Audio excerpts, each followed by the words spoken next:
India आजकल, सच खबर हर पल। हेलो दोस्तों, नमस्कार। मैं हूं आईपीएस यादव। आप देख रहे हैं इंडिया आजकल, सच खबर हर पल। पेश है आज का वीडियो। बिहार इलेक्शन जीतने के लिए बीजेपी का high tech election campaign. 9,500 IT cell प्रमुख, 72,000 व्हाट्सएप ग्रुप। भाजपा ऐसे कर रही है बिहार में चुनावी जंग की तैयारी।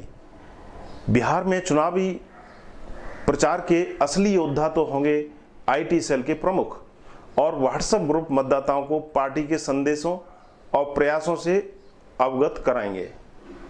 जी हां दोस्तों, विभिन्न राज्यों में सफलतापूर्वक 60 से अधिक वर्चुअल रैलियां आयोजित करने के बाद भाजपा अब इस साल के अंत में बिहार में होने वाले विधानसभा चुनाव डिजिटल रूप से लड़ने की तैयारी कर चुकी है और उसकी तैयारी बहुत ही व्यापक है। पार्टी ने बिहार में हर शक्ति केंद्र के लिहाज से 9,500 आईटी सेल प्रमुख नियुक्त किए हैं, जो लोगों तक भाजपा के राजनीतिक संदेशों को पहुंचाने में अहम भूमिका निभाएंगे।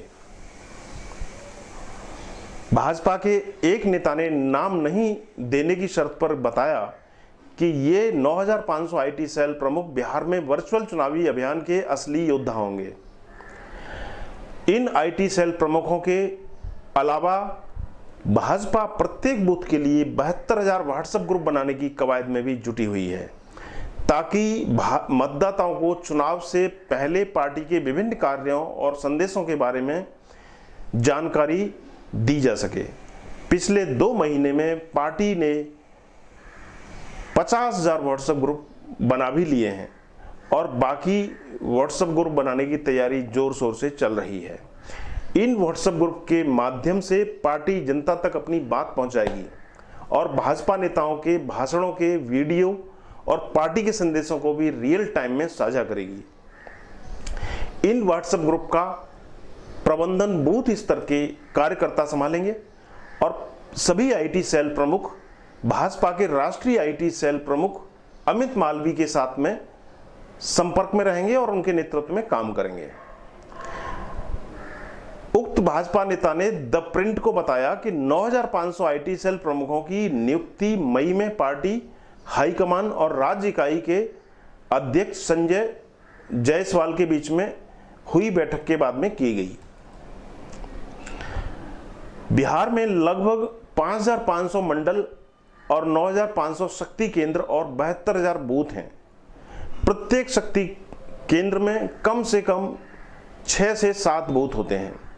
भाजपा नेता ने कहा कि चूंकि यह स्पष्ट है कि इस बार विधानसभा चुनाव में प्रचार परंपरागत तरीके से एकदम भिन्न होगा, इसलिए लोगों तक व्यापक पहुंच के लिए हम अपने डिजिटल ढांचे को विस्तार दे रहे हैं। भाजपा शुरू से ही चुनाव प्रचार में तकनीक का इस्तेमाल करने में बाकी पार्टियों से काफ़ी आगे रही है। चाहे 2000 के चुनाव के दौरान पूर्व पीएम अटल बिहारी वाजपेयी का प्री रिकॉर्डेड फोन संदेश हो या 2014 में 3D वैन तकनीक और मिस्ड कॉल का प्रयोग करना हो, हम शुरू से ही ट्रेंड शुरू करने वालों में सबसे ऊपर रहे हैं, इस नेता ने कहा। उन्होंने आगे कहा कि कोविड की बाध्यताओं के कारण हमें इस बार खुद को और बड़े पैमाने पर टेक्नोलॉजी के इस्तेमाल के लिए तैयार करना पड़ रहा है। 2 करोड़ मतदाताओं को जोड़ने के लिए व्हाट्सएप ग्रुप। पार्टी की प्रचार रणनीति के बारे में जानकारी देते हुए भाजपा नेता ने बताया कि सबसे पहले मंडल आईटी सेल प्रमुख चुनाव से संबंधित जानकारियां, रैली के वीडियो और भाषणों को शक्ति केंद्र के आईटी सेल प्रमुखों को से साझा करेंगे और फिर इन्हें बूथ स्तर तक पहुंचाया जाएगा। समझ लीजिए कितनी बड़ी तैयारी है भारतीय जनता पार्टी, जो दूसरी तमाम पार्टियों के लिए एक बड़ा चैलेंज है। साथ ही उन्होंने आगे कहा कि हम इस डिजिटल अभियान में सबसे महत्वपूर्ण साधन व्हाट्सएप ग्रुप का इस्तेमाल करेंगे और जिसके माध्यम से 2 करोड़ लोगों तक जोड़ने का पार्टी का लक्ष्य है। इस नेता ने कहा कि हर व्हाट्सएप ग्रुप में 256 सदस्य जोड़े जा सकते हैं। इस तरह पार्टी बस एक बटन क्लिक करके 2 करोड़ लोगों तक पहुंच सकती है। बिहार भाजपा आईटी सेल के प्रमुख मनन कृष्णन ने द प्रिंट को बताया कि यह संरचना बूथ प्रमुख यानी बूथ हेड और शक्ति केंद्र प्रमुख के से भी अलग है, यानी उससे भी अलग है। चूंकि राजनीतिक और संदेश प्रसारित करने और माहौल तैयार करने में सूचना प्रौद्योगिकी महत्वपूर्ण भूमिका निभाती आ रही है हमेशा से, इसलिए हम इन समूहों में जमीनी स्तर से जुड़े युवा टेक्नो सेवी लोगों को शामिल कर रहे हैं। हमारे कई आईटी प्रमुखों ने डिजिटल अभियान की तैयारी के लिए जूम लाइसेंस भी ले रखा है, जबकि जूम लाइसेंस चाइना का ऐप होने की वजह से पहले ही बैन कर दिया गया है। तो अब इसका इस्तेमाल कैसे वो करेंगे, यह एक विचारणीय प्रश्न है।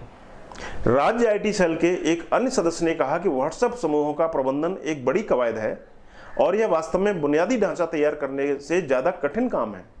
उन्होंने आगे कहा कि एक समय में केवल 5 लोगों को ही मैसेज फॉरवर्ड करने का व्हाट्सएप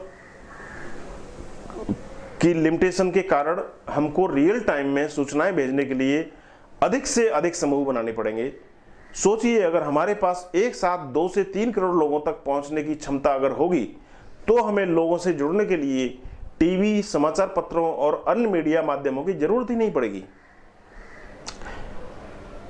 इससे ये मालूम पड़ता है कि दोस्तों को किस तरह से डिजिटल माध्यम टेलीविजन और टीवी मीडिया को खत्म कर रहा है।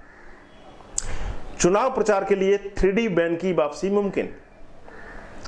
केंद्रीय गृह मंत्री अमित शाह ने 7 जून को अपनी वर्चुअल रैली के दौरान कहा था कि नीतीश कुमार के शासन में बिहार लालटेन राज से एलईडी राज में बदल गया है।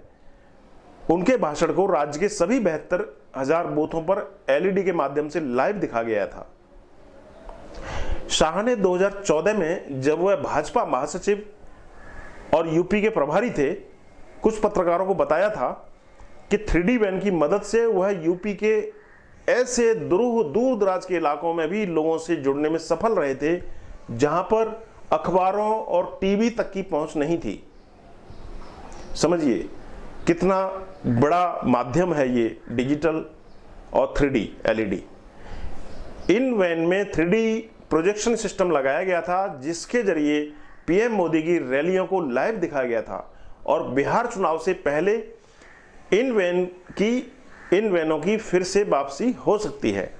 एक अन्य भाषण में भाजपा नेता ने कहा कि अगर बड़ी रैलियां नहीं हो पाई तो हम गांव में 3D वैन का उपयोग करेंगे जिससे वहां पर पीएम मोदी और अमित शाह के भाषण दिखाए जा सके।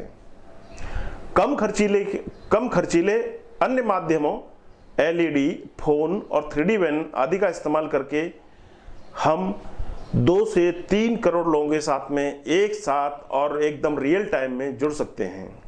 तो दोस्तों, देखा आपने भारतीय जनता पार्टी की कितनी हाईटेक इलेक्शन कैंपेन की तैयारी 6 महीने पहले से चल रही है। क्या दूसरी पार्टियां भी अपनी इस तरह की तैयारी कर रही हैं? यह एक सोचने वाला प्रश्न है। तो चलिए, उनकी तैयारियों पर भी हमारी नज़र रहेगी और आने वाले वक्त में हम उस पर भी बात करेंगे। फिलहाल इस वीडियो में इतना ही। इंडिया आजकल देखने के लिए आपका बहुत बहुत धन्यवाद। अगर ये वीडियो अच्छा लगा हो तो इसे लाइक, शेयर, सब्सक्राइब करना नहीं भूलें। धन्यवाद, नमस्कार। इंडिया आजकल, सच खबर हर पल।